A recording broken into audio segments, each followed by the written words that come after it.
Welcome to our channel, where you learn French through fun and inspiring stories. Chapitre 1. Je suis morte. Enfin. C'est ce que tout le monde croyait. Quand j'ai ouvert les yeux, une lumière blanche m'a brûlé les yeux. Je ne pouvais pas bouger. Je ne pouvais presque pas respirer. J'entendais des voix très loin. Comme si j'étais sous l'eau. Une femme pleurait. Un homme disait « Elle bouge. Appelez le médecin. » Je voulais répondre. Je voulais demander « Qui êtes-vous » Mais aucun son ne sortait de ma bouche. Mon cœur battait très vite.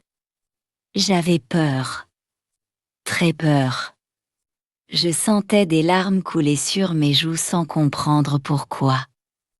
Quelques minutes plus tard, un médecin arrivait. Il a pris ma main. Il m'a regardé avec un sourire. « Bonjour. Vous m'entendez ?» J'ai fait un petit signe avec la tête. Il semblait soulagé. « Très bien. Vous êtes en sécurité. » En sécurité? Pourquoi disait-il cela? Qu'est-ce qui s'était passé? Je regardais la chambre. Tout était inconnu. Les machines faisaient un bruit régulier. Le plafond était blanc. L'odeur des médicaments me donnait mal à la tête. Je sentais une douleur terrible dans tout mon corps. Comme si des centaines d'aiguilles traversaient mes os. Le médecin continua doucement. « Pouvez-vous me dire votre prénom ?» Je restais silencieuse. Je cherchais dans ma tête. Rien. Absolument rien. Mon prénom. Impossible. Je ne le connaissais pas. Mon cœur commença à battre encore plus fort. Je respirais rapidement. Le médecin répéta calmement. « Votre prénom. » Je secouai la tête. Les larmes revenaient. Je ne sais pas.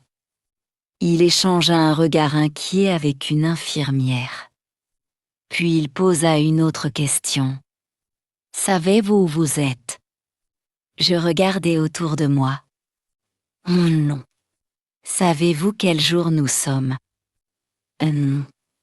Il hésita quelques secondes. Puis il demanda. « Vous en est-ce de votre famille ?» Famille? Ce mot ne réveillait rien. Pas un visage. Pas une voix. Pas un souvenir. Je sentais seulement un grand vide. Un vide immense. Comme si quelqu'un avait effacé toute ma vie. Je commençais à trembler. Je ne connais personne. Le médecin baissa les yeux. Il prit une longue inspiration. Puis il dit doucement « Vous avez perdu la mémoire. » Ces mots tombèrent sur moi comme une montagne. Perdu la mémoire. Toute ma mémoire. Mon enfance. Ma jeunesse. Mes souvenirs. Mon passé. Tout avait disparu. Je ne savais même plus qui j'étais. Quelques minutes plus tard, la porte s'ouvrit. Un homme entra. Il avait environ 40 ans. Il me regardait avec des yeux fatigués. À côté de lui, une vieille femme. Derrière eux, 2 enfants. Une petite fille et un petit garçon. Ils me regardaient tout. Comme si j'étais une étrangère. Le médecin sourit. « Les voici. Votre famille. » Je les observais. Je cherchais quelque chose dans mon cœur. Un souvenir. Une émotion. Un visage connu. Rien. Ils étaient complètement inconnus. Le petit garçon murmura. C'est vraiment maman. La petite fille resta derrière son père. Comme si elle avait peur de moi. Mon cœur se brisa. Je voulais les reconnaître. Je voulais courir vers eux. Je voulais les serrer dans mes bras. Mais je ne ressentais rien. Seulement une immense tristesse. L'homme s'approcha. Tu ne me reconnais vraiment pas. Je baissai les yeux. Je suis désolé. Non. Il souffla profondément. Comme s'il était déjà fatigué. La vieille femme croisa les bras. Elle murmura d'une voix froide. Quelle catastrophe! Je relevai la tête. Pourquoi parlait-elle ainsi? Je venais de perdre toute ma vie.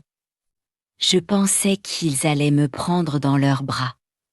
Je pensais qu'ils allaient me dire. Ce n'est pas grave. Nous allons t'aider. Mais personne ne le fit. Personne. Je me sentais seule. Terriblement seule. Le médecin expliqua. Elle aura besoin de patience. Elle doit tout réapprendre. La vieille femme soupira. Très fort. Comme si cela l'ennuyait. L'homme demanda seulement. Combien de temps ça va durer? Le médecin répondit. Personne ne peut le savoir. Quelques semaines. Quelques mois. Peut-être plus. Le silence envahit la chambre. Je regardais ces personnes. Ils étaient censés être ma famille. Pourtant, je ne voyais aucun amour dans leurs yeux. Seulement de la fatigue, de l'agacement, et quelque chose d'autre. Quelque chose que je ne savais pas encore nommer. Cette nuit-là, je ne dormis presque pas. Je regardais la pluie tomber derrière la fenêtre. Je posais ma main sur mon cœur. Je murmurais doucement. Qui suis-je? Mais personne ne pouvait répondre. Et au fond de moi, sans savoir pourquoi, je sentais qu'avant cet accident, quelqu'un voulait ma mort. Chapitre 2. Le lendemain matin, je me suis réveillée très tôt. Le soleil entrait doucement dans la chambre. Je regardais mes mains. Elles étaient couvertes de petites cicatrices. Je les touchais lentement. Je me demandais, qui étais-je avant cet accident? Une infirmière entra avec un sourire. Bonjour. Comment vous sentez aujourd'hui? Je répondis doucement. J'ai peur. Elle prit ma main. C'est normal. Vous allez avancer petit à petit. Ces paroles me réchauffèrent le cœur. Depuis mon réveil, c'était la première personne qui me parlait avec autant de douceur. Quelques heures plus tard, le médecin revint. Aujourd'hui, votre famille va passer un peu de temps avec vous. J'étais heureuse. Je pensais qu'ils allaient me raconter mon passé. Mon enfance. Notre mariage. La naissance des enfants. Je voulais tout savoir. Quand la porte s'ouvrit, mon mari entra le premier. Il ne souriait pas. Il posa son téléphone sur une chaise sans même regarder. Sa mère entra derrière lui. Les deux enfants restèrent près de la porte. Je leur fis un petit sourire. Ils ne répondirent pas. Mon cœur se serra. Je demandai timidement. Comment je m'appelle? Mon mari répondit sans émotion. Claire. Je répétai plusieurs fois. Claire. Claire. C'était étrange. Comme si ce prénom appartenait à une autre femme. Je continuai. Et toi? Il soupira. Je suis ton mari, Julien. J'ai hoché la tête. Depuis combien de temps sommes-nous mariés? Il regarda sa montre avant de répondre. 12 ans. 12 ans. 12 années avaient disparu de ma mémoire. Je regardais les deux enfants. Et qu'as-tu? La petite fille répondit d'une toute petite voix. Je m'appelle Emma. Le garçon ajouta. Moi, Lucas. Je souris. Vous êtes très beau. Mais aucun des deux ne s'approcha de moi. Il semblait mal à l'aise. Comme s'il ne savait plus qui j'étais. Le silence devint lourd. Alors je demandai. Est-ce que j'étais une bonne maman? Personne ne répondit. Julien regardait son téléphone. Sa mère leva les yeux au ciel. Puis elle dit froidement. Tu posais toujours trop de questions. Je baissai la tête. Je ne comprenais pas cette froideur. Quelques minutes plus tard, une infirmière apporta mon déjeuner. J'essayais de manger seule. Mes mains tremblaient. La cuillère tomba par terre. Sans réfléchir, Julien dit d'une voix sèche. Tu ne peux même plus manger correctement. Je restais figée. J'avais envie de pleurer. L'infirmière ramassa la cuillère rapidement. Elle lança un regard sévère à mon mari. Il ne semblait même pas remarquer. Sa mère murmura. Avant, elle était déjà maladroite. Aujourd'hui, c'est encore pire. Ces mots me firent très mal. Je venais de sortir d'un long coma. Je faisais de mon mieux. Pourquoi est-elle si dure avec moi? Avant de partir, Julien dit seulement. Les médecins veulent te garder encore quelques jours. Ensuite, tu rentreras à la maison. À la maison. Ce mot ne signifiait rien pour moi. Le soir, une infirmière vint changer mes pansements. Elle remarqua que je pleurais. Claire. Qu'est-ce qui ne va pas? Je murmurai. Est-ce que j'étais toujours traitée comme ça? Elle resta silencieuse. Pendant quelques secondes. Puis elle répondit prudemment. Je ne peux pas parler de votre vie privée. Mais vous méritez qu'on vous parle avec respect. Ces paroles restèrent dans ma tête toute la nuit. Le lendemain, le médecin annonça une bonne nouvelle. Votre état s'améliore. Vous pourrez rentrer chez vous demain. Je devais être heureuse. Pourtant, au fond de moi, une étrange peur grandissait. Je ne connaissais pas cette maison. Je ne connaissais pas cette famille. Et une petite voix me répétait sans arrêt. Quelque chose ne va pas. Quelqu'un te cache la vérité.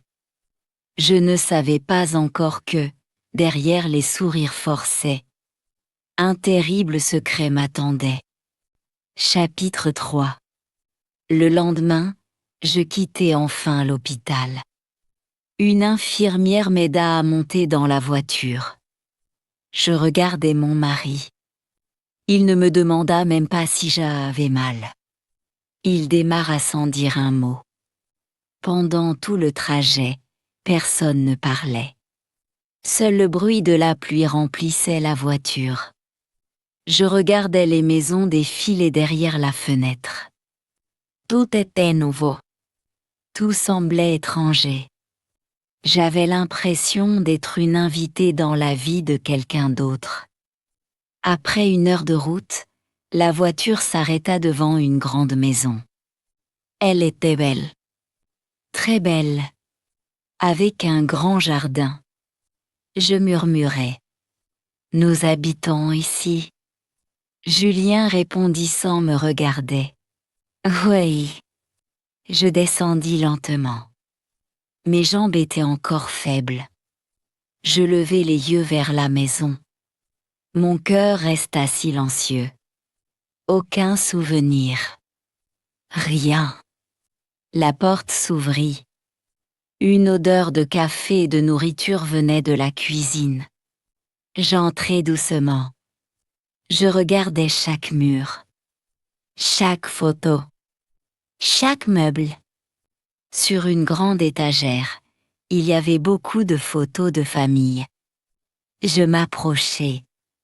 Je vis une femme qui me ressemblait. Elle souriait. Elle tenait ses 2 enfants dans ses bras. Son regard était plein de lumière. Je murmurai. « C'est moi. » Julien répondit froidement. « Bien sûr que c'est toi. » Je continuai à observer les photos. Sur presque toutes les images, je souriais. Mais quelque chose me dérangeait. Dans plusieurs photos, mon sourire semblait forcé. Mes yeux semblaient fatigués. Comme si je cachais une grande tristesse. Je ne pouvais pas expliquer pourquoi je ressentais cela. Soudain, la voix de ma belle-mère me fit sursauter. « Arrête de rester debout. Va préparer le dîner. » Je tournai la tête. Je crus avoir mal entendu. « Pardon ?» Elle croisa les bras. « Tu m'as très bien entendu. » Je regardai Julien. Je pensais qu'il allait dire « Elle revient de l'hôpital. Laisse-la se reposer. » Mais il resta silencieux. Puis il ajouta seulement « Fais un effort. Le médecin a dit que tu pouvais marcher. » Je sentis une boule dans ma gorge. Je venais de sortir d'un coma de plusieurs mois. Et déjà, on me demandait de servir tout le monde. Je marchais jusqu'à la cuisine. Je regardais les placards. Je ne savais même pas où se trouvait le sucre. Je ne connaissais rien. Je restais immobile. Quelques secondes plus tard, ma belle-mère entra. « Alors, pourquoi tu ne fais rien ?» Je répondis doucement. « Je ne sais pas où sont les choses. » Elle leva les yeux au ciel. « Quelle excuse! Tu fais semblant d'avoir tout oublié. » Ces mots me frappèrent comme une gifle. Je ne faisais semblant de rien. Je souffrais vraiment. Les enfants passèrent devant la cuisine. Lucas murmura à sa sœur. « Maman est devenue bizarre. » Emma répondit. « Papa dit qu'elle va nous causer des problèmes. » J'entendis chaque mot. Mon cœur se brisa. Je voulais courir vers eux. Leur dire que je les aimais. Même si je ne me souvenais pas d'eux. Mais ils partirent sans même me regarder. Le soir, je montai dans la chambre. Julien entra quelques minutes plus tard. Il ouvrit une armoire. « Tes vêtements sont là. » Puis il s'allongea sur le lit. Sans un mot. Sans un sourire. Je regardais une photo posée sur la table de nuit. Nous étions tous les 4. Moi, Julien, Emma et Lucas. Je pris doucement le cadre entre mes mains. Je caressai mon visage sur la photo. Je murmurai avec tristesse. « Qui étais-tu? Pourquoi vas-tu l'air heureuse? Alors que, aujourd'hui, personne ne m'aime. » À ce moment-là, mon regard tomba sur une petite rayure rouge près de la porte de la chambre. Sans comprendre pourquoi, une image traversa mon esprit. Une voiture. Des freins. Un cri. Puis, le noir. Je lâchai le cadre. Il tomba au sol. Mon cœur battait très vite. C'était le premier souvenir qui essayait de revenir. Et il me faisait terriblement peur. Chapitre 4. Cette nuit-là, je ne réussis pas à dormir. Je restais assis sur le lit. La pluie frappait doucement la fenêtre. Je repensais à cette image. Une voiture. Des freins. Un cri. Pourquoi ce souvenir revenait-il maintenant? Je posai ma main sur ma tête. Une douleur terrible apparut. Je fermai les yeux. Puis tout disparut. Le lendemain matin, je me levai très tôt. Je voulais préparer le petit déjeuner. Je pensais que ce serait une bonne façon de me rapprocher de ma famille. J'ouvris les placards. Je cherchais le café, le pain, les assiettes. Je faisais tout très lentement. J'avais peur de me tromper. Quelques minutes plus tard, ma belle-mère entra dans la cuisine. Elle regarda la table. Puis elle éclata de rire. « Tu ne sais même plus préparer un petit déjeuner. » Je baissai les yeux. « J'essaie. » Elle s'approcha de moi. « Tu étais déjà inutile avant. Maintenant, c'est encore pire. » Ces paroles me blessèrent profondément. À ce moment-là, Julien entra. Je crus qu'il allait me défendre. Mais il dit seulement « Maman a raison. Arrête de faire perdre du temps à tout le monde. » Je sentis les larmes monter. Je les retenais. Je ne voulais pas pleurer devant eux. Les enfants s'assirent à table. Je leur servis du lait avec un sourire. Emma prit son verre sans même me regarder. Lucas murmura « Merci », c'était le premier mot gentil que j'entendais de sa bouche. Mon cœur se réchauffa un peu. Après le petit déjeuner, Julien partit travailler. Avant de fermer la porte, il dit « Ne touche pas à mes affaires. Et ne sors pas de la maison. » Je restai immobile. Pourquoi me parle-t-il comme à une prisonnière? Quand la porte se referma, un grand silence envahit la maison. Je commençai à marcher lentement dans le salon. Je regardais chaque objet, chaque photo, chaque meuble. Puis j'ouvris un petit tiroir. À l'intérieur, il y avait un vieux carnet. Je soufflai doucement sur la poussière. Je l'ouvris. Les premières pages étaient vides. Puis je trouvai une phrase écrite de ma propre main. Je reconnus mon écriture sans comprendre comment. Je lus doucement. « Si un jour il m'arrive quelque chose, ce ne sera pas un accident. » Mon sang se glaça. Je relus la phrase. Encore. Et encore. Mes mains commencèrent à trembler. Qui avait écrit cela? Moi. Pourquoi? Contre qui avais-je peur? À cet instant, j'entendis des pas derrière moi. Je refermai le carnet rapidement. Ma belle-mère était dans l'encadrement de la porte. Elle me regardait fixement. Son visage était dur. Très dur. « Qu'est-ce que tu cherches ?» Je répondis d'une voix hésitante. « Rien. » Je regardais seulement. Elle s'approcha brusquement. Elle arracha le carnet de mes mains. Puis elle dit avec colère « Tu n'as pas le droit de fouiller dans cette maison. » Elle serra le carnet contre elle, comme si ce petit cahier cachait un secret très important. À ce moment-là, je compris une chose. Dans cette maison, on ne me cachait pas seulement mon passé, on me cachait aussi la vérité, chapitre 5. Je restais immobile. Mon cœur battait si fort que j'entendais presque chaque battement. Ma belle-mère serrait toujours le carnet contre elle. Ses yeux ne quittaient pas les miens. « Retourne dans ta chambre », dit-elle d'une voix froide.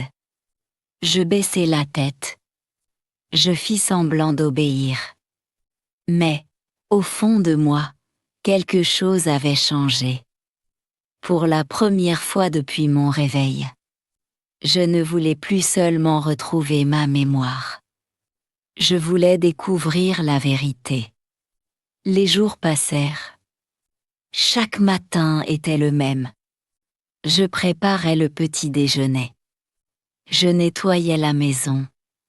Je faisais tout mon possible. Pourtant, rien n'était jamais assez bien. Tu es lente. Tu es maladroite. Tu ne sers à rien. Ces phrases revenaient tous les jours. Au début, elles me faisaient pleurer. Puis, peu à peu, je cessai de pleurer. Je les écoutais en silence, mais je les gardais dans un coin de ma tête. Je n'étais plus la femme qui acceptait tout, même sans souvenir.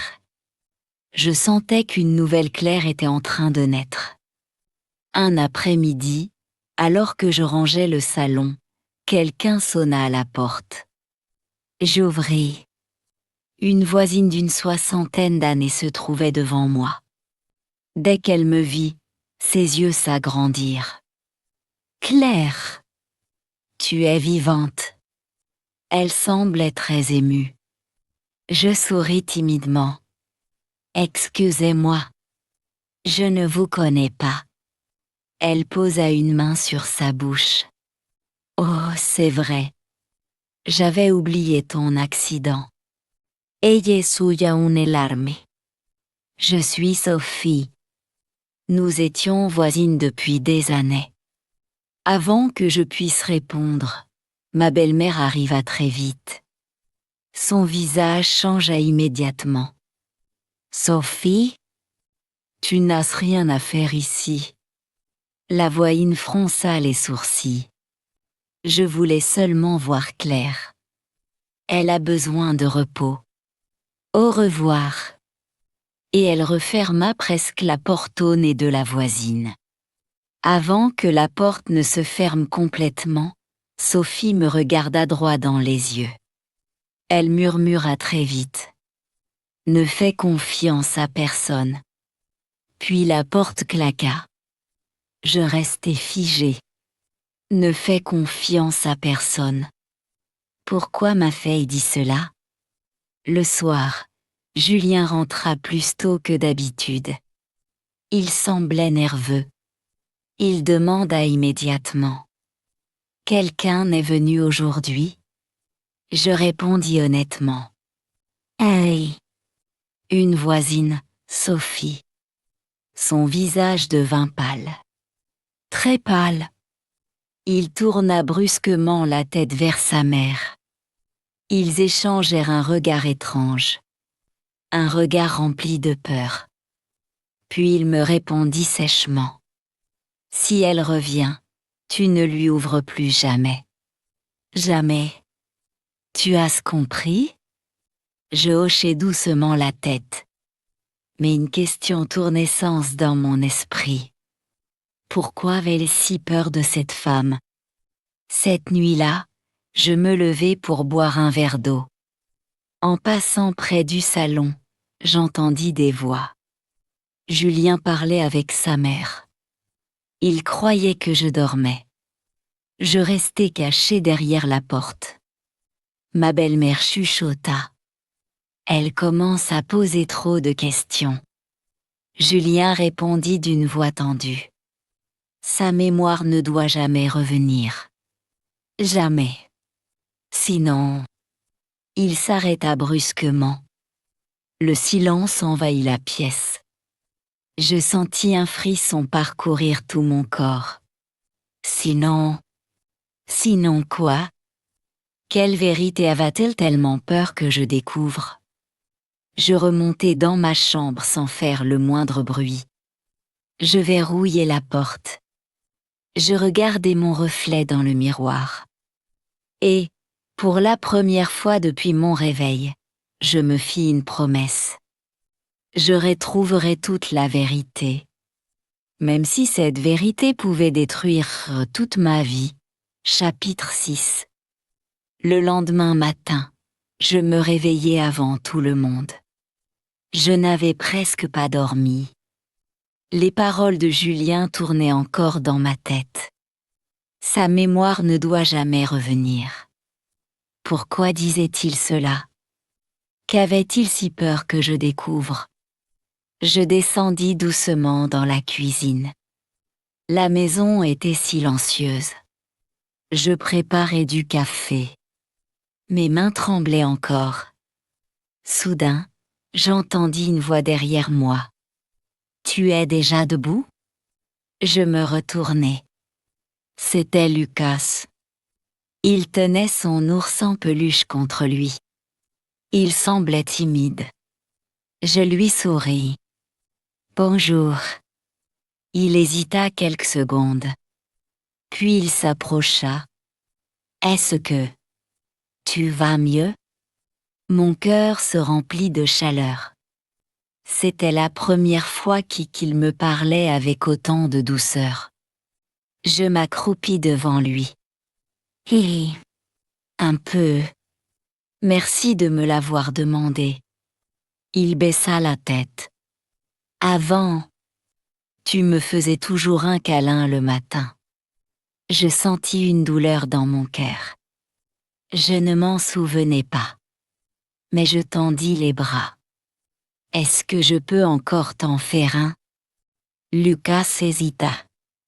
Puis il vint doucement contre moi. Je le serrai très fort, sans comprendre pourquoi. Des larmes coulèrent sur mes joues. Pendant quelques secondes, je me sentis vraiment mère. À cet instant, une voix dure brisa ce moment.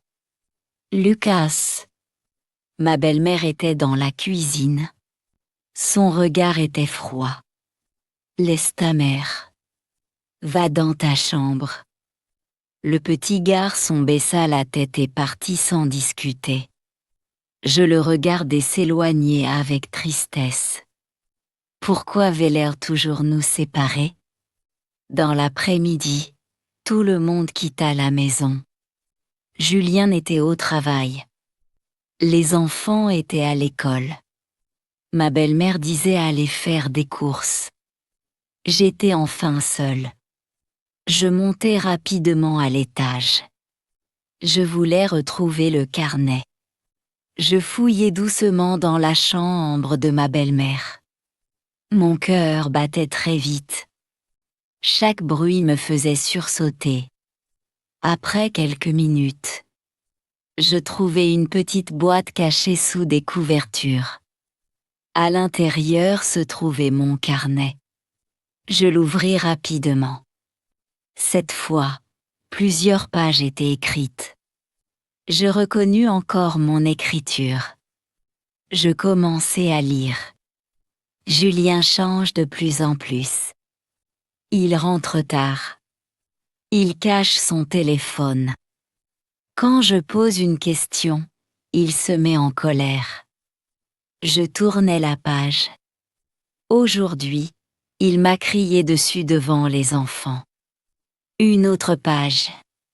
Je ne reconnais plus l'homme que j'ai épousé. Je sentais mes mains trembler. Puis j'arrivai à une phrase écrite en grosses lettres. J'ai peur de lui. Je restai sans respirer. Ces 4 mots semblaient sortir directement de mon cœur. Je tournai encore une page. Mais les suivantes avaient été arrachées. Toutes. Quelqu'un avait volontairement retiré plusieurs feuilles. Je murmurai. Pourquoi? À cet instant, j'entendis une voiture entrer dans le jardin. Je refermai vite le carnet. Je le remis dans la boîte. Je descendis les escaliers en courant. Quelques secondes plus tard, la porte s'ouvrit. Julien venait de rentrer. Il me regarda fixement. « Tu faisais quoi ?» Je répondis calmement. « Rien. Je rangeais la maison. » Il continua de me fixer pendant plusieurs secondes, comme s'il essayait de lire dans mes pensées. Puis il monta directement à l'étage. Mon cœur battait très fort. Quelques minutes plus tard, j'entendis sa voix crier. « Maman, tu as touché à la boîte ?» Le silence suivit. Puis sa mère répondit. « Non. » Je compris qu'il vérifiait si quelqu'un avait ouvert la cachette. Je baissai discrètement les yeux. Ils avaient un secret. Et j'étais de plus en plus proche de le découvrir. Mais je ne savais pas encore que quelqu'un me regardait en silence depuis la fenêtre de la cuisine. Chapitre 7. Je levai lentement les yeux vers la fenêtre. Une silhouette était là, immobile. Mon souffle se coupa. En une seconde, la personne disparut. Je courus jusqu'à la porte. J'ouvris rapidement. Personne. Seulement le vent. Les arbres bougeaient doucement. Je regardais autour de moi. Le jardin était vide. Pourtant, j'étais certaine de ne pas avoir rêvé. Quelqu'un m'observait. Le soir, je préparais le dîner en silence. Julien regardait la télévision. Sa mère tricotait dans le salon. Les enfants mangeaient sans parler. L'atmosphère était lourde. Très lourde.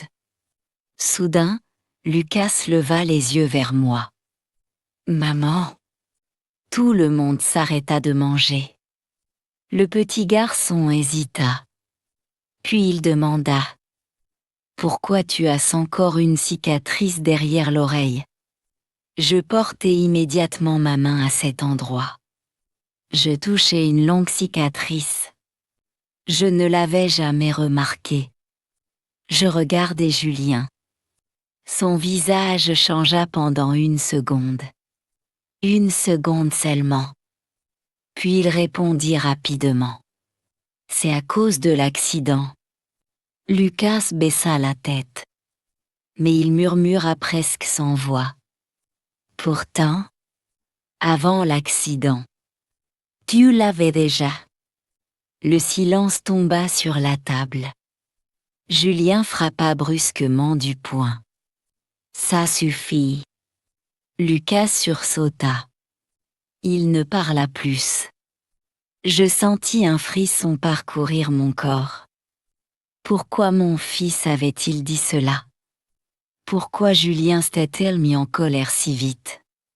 Plus tard dans la nuit, tout le monde dormait. Enfin, c'est ce que je croyais. Je descendis doucement boire de l'eau.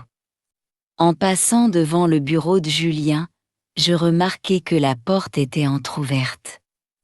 Une faible lumière éclairait la pièce. Je regardai discrètement à l'intérieur. Julien était seul.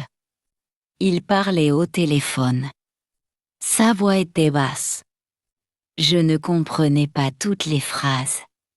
Mais j'entendis clairement. Non. Elle ne se souvient toujours de rien. Oui. La police n'a aucun doute. C'était un accident. Non. Je contrôle la situation. Mon cœur se mit à battre très vite. La police? Pourquoi appela-t-elle encore de l'accident? Et surtout, à qui parlait-il?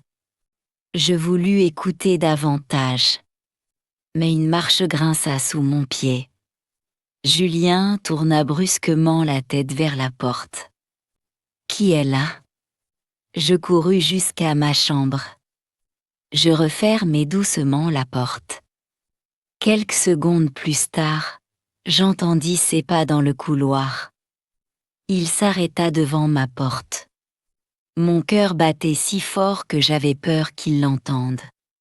La poignée bougea lentement. Puis, plus rien. Ses pas s'éloignèrent. Je restai assis sur mon lit jusqu'au matin. Le lendemain, alors que je faisais le ménage dans le salon, quelqu'un frappa discrètement à la fenêtre. Je sursautai. C'était Sophie, la voisine. Elle me fit signe de sortir sans faire de bruit. Je regardai autour de moi. La maison était vide. J'ouvris doucement la porte du jardin. Sophie s'approcha très vite. Son visage était inquiet. Elle prit mes deux mains. « Claire, écoute-moi. Tu n'as pas beaucoup de temps. » Je la regardai, surprise. « Pourquoi ?» Elle baissa la voix. « Parce que ton accident. » Elle regarda autour d'elle. Puis elle murmura. « Je ne crois pas que c'était un accident. » À ces mots, je sentis le sol disparaître sous mes pieds. Chapitre 8. Je restai sans voix. Mon cœur battait si fort que j'avais du mal à respirer. Je regardai Sophie droit dans les yeux. « Qu'est-ce que vous venez de dire ?» Elle prit une profonde inspiration. « Claire, écoute-moi jusqu'au bout. Après, tu décideras si tu veux me croire ou non. » Je hochai lentement la tête. Mes mains tremblaient. Sophie parla très doucement. « Le jour de ton accident, j'étais près de la boulangerie. Je t'ai vu traverser la rue. Je sentis une douleur dans ma tête. Une image très floue apparut. Une route. Un sac dans ma main. Puis plus rien. » Sophie continua. « Tu regardais derrière toi. Tu semblais très inquiète. » Inquiète ? Oui, tu avais l'air de fuir quelqu'un. Je fermai les yeux. Encore une fois. Le bruit de pneus qui glissent. Un klaxon. Un cri. Je portai mes mains à ma tête. J'ai mal. Sophie me soutint doucement. Ça va passer. Après quelques secondes, je respirai plus calmement. Continue, s'il vous plaît. Elle regarda une dernière fois autour d'elle. Juste avant que la voiture te percute. J'ai vu une autre voiture noire rouler lentement derrière toi. Une voiture noire. Oui. Elle ne s'est pas arrêtée après l'accident. Elle est partie immédiatement. Je sentis un frisson parcourir tout mon corps. Pourquoi cette voiture était-elle partie? Était-ce une coïncidence? Ou bien, quelqu'un me suivait-il? À ce moment-là, Sophie ouvrit son sac. Elle en sortit une petite enveloppe. Tiens. Je la regardai avec étonnement. Qu'est-ce que c'est? Tu me l'avais donné 2 jours avant ton accident. Mon souffle se coupa. Moi? Elle acquiesça. Tu m'avais dit, si un jour il m'arrive quelque chose. Donne cette enveloppe seulement quand je pourrai la lire moi-même. Mes mains tremblaient tellement que j'avais du mal à prendre l'enveloppe. Mon propre passé m'avait laissé un message. Je regardai l'écriture sur l'enveloppe. C'était bien la mienne. Je pouvais lire. À ouvrir seulement si je ne me souviens plus de rien. Des larmes remplirent mes yeux. Je murmurai. J'avais donc peur. Sophie répondit doucement. Oui, Claire. Très peur. Avant que je puisse ouvrir l'enveloppe. Nous entendîmes une voiture entrer dans le jardin. Sophie pâlit. Cache-la. Je glissai rapidement l'enveloppe sous mon pull. Quelques secondes plus tard, Julien sortit de sa voiture. Son regard passa de Sophie à moi. Son visage devint dur. Très dur. Que fait-elle ici? Personne ne répondit. Il s'approcha lentement. Je pouvais sentir sa colère. Sophie se plaça discrètement devant moi. Je voulais seulement prendre des nouvelles de Claire. Julien répondit d'une voix glaciale. Tu n'es plus la bienvenue ici. Puis il me regarda fixement. Rentre dans la maison. Maintenant. Je baissai la tête et rentrai sans discuter. Mais, contre mon cœur, je sentais toujours la petite enveloppe cachée. Et je savais qu'à l'intérieur se trouvait pas la clé de toute ma vie. Je décidai une chose. Cette nuit-là, quand tout le monde dormirait, j'ouvrirai enfin la lettre écrite. Par moi-même, le salon était rempli de monde. Mes enfants riaient. Ma belle-mère servait le gâteau. Julien souriait. Il croyait avoir gagné. Il croyait que je ne retrouverais jamais la mémoire. Il croyait que son secret resterait enterré pour toujours. Je me levai doucement. Je pris mon verre. Je souris. J'aimerais vous remercier d'être tout ici aujourd'hui. Tout le monde me regarda. Julien me sourit. Je suis heureuse que notre famille soit réunie. Puis j'ai ajouté calmement. Mais avant de couper le gâteau, j'ai une surprise. Ma belle-mère applaudit. Oh, quelle bonne idée! Je pris la télécommande. J'allumai le grand écran du salon. Les premières images apparurent. Des photos de famille. Nos vacances. Les anniversaires des enfants. Tout le monde souriait. Emma et Suya une larme. Lucas riait. Julien semblait complètement détendu. Puis, l'écran devint noir. Quelques secondes de silence. Une vidéo commença. J'apparus à l'écran. J'étais assise dans ma voiture. Je pleurais. Ma voix tremblait. Si vous regardez cette vidéo, c'est que quelque chose de très grave m'est arrivé. Le sourire de Julien disparut. Je continuais dans la vidéo. Je m'appelle Claire. Et aujourd'hui, j'ai découvert que mon propre mari veut me tuer. Le silence tomba dans le salon. Personne n'osait respirer. Ma belle-mère devint pâle. Julien murmura. « Non. » Sur la vidéo, je continuais. Depuis plusieurs semaines, je sens que quelqu'un me suit.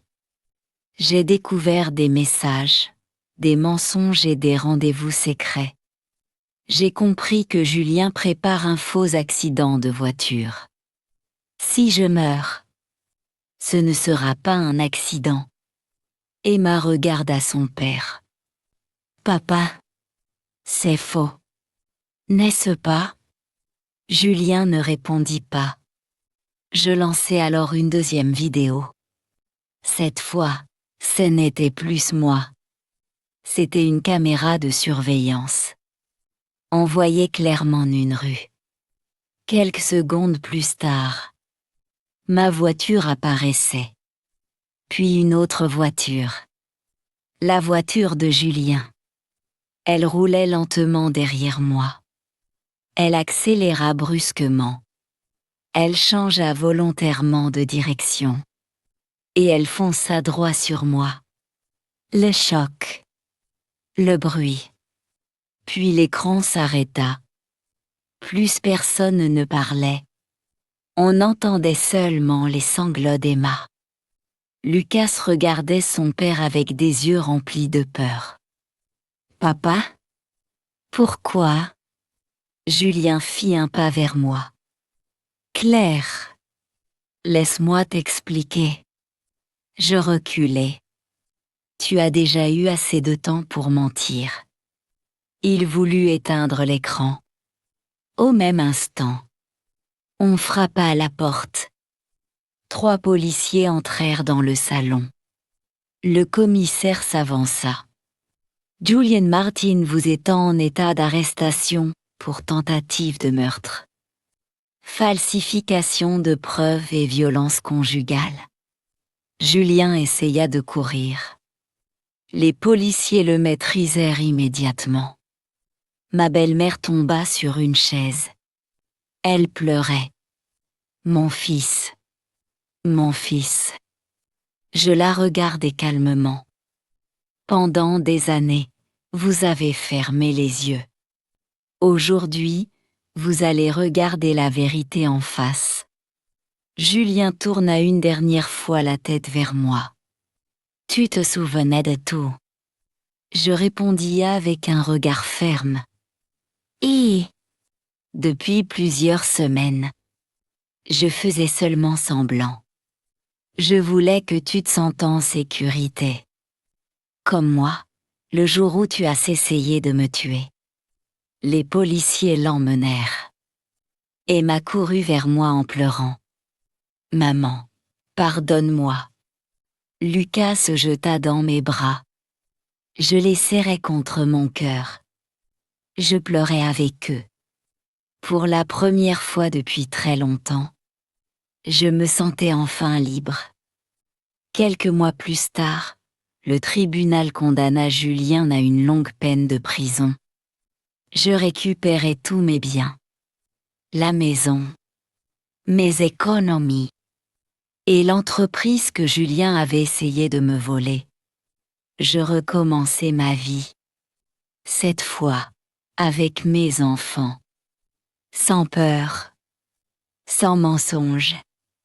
Un matin, je regardai le soleil se lever. Je souris. Je compris enfin une chose.